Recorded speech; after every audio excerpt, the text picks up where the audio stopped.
जय जगन्नाथ बंधुगण मो चैनल को आपण मानंकु बहुत बहुत स्वागत। आसंतु जानिबा केबे लागिबो चंद्र ग्रहण सेई विषय रे।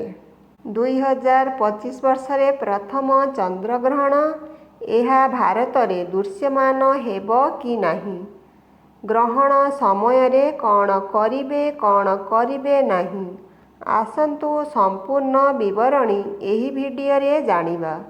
दूल पूर्णिमा रे चंद्र ग्रहण मार्च मास 14 तारिख दूल पूर्णिमा रे लागुअछि चंद्र ग्रहण।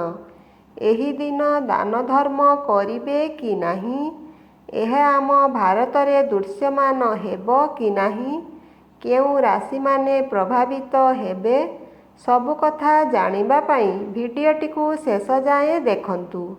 वर्ष 2025 रे हेउछि प्रथम चंद्र ग्रहण। 2025 वर्ष रे मोट 4टी चंद्र सूर्य पराग और चंद्र ग्रहण देखिबाकू मिलिबो। ए हेउछि वर्षर प्रथम चंद्र ग्रहण। एही चंद्र ग्रहण आम भारत किंबा उड़ीसा रे दृश्यमान हेबो कि नाही, किंतु केतेगुड़िए राशि रे तार प्रभाव पड़ुछि।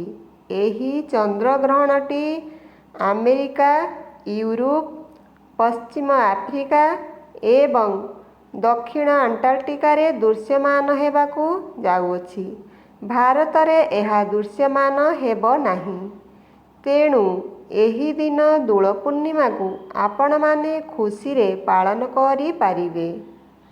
2025 रे एही चंद्र ग्रहणटी विशेष करी किछि राशि मानंको उपरे प्रभाव रहिबो।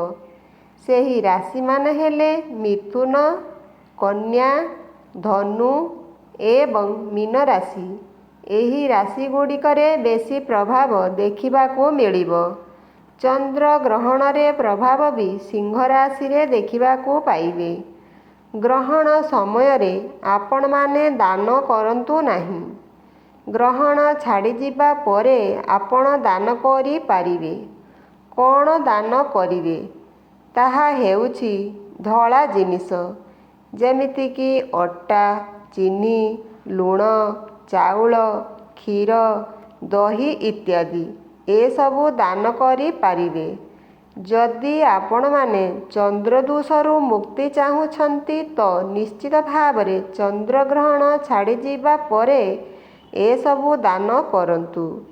जेहेतु आम भारत रे ए चंद्र ग्रहणटी दृश्यमान नुहे, तो आपण माने दूल पूर्णिमा दिन ए सबु दान करंतु।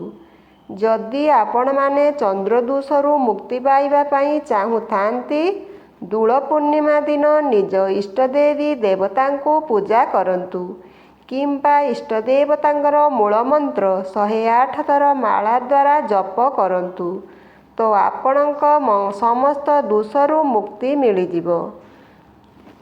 चंद्र ग्रहण समय रे आपण माने महादेवंकर नाम मंत्र जेते जप करि पारिबे सेते आपणक पई मंगल हेबो। मार्च 14 तारिख दूल पूर्णमी दिन आपण माने ए सबु नियम मानिले आपण मानंकर मंगल हेबो। आशा करुछि भिडियोटी भल लागिथिबो। भिडियोटी भल लागिथिले चैनल को लाइक सब्सक्राइब करने को भूलंतु नहीं।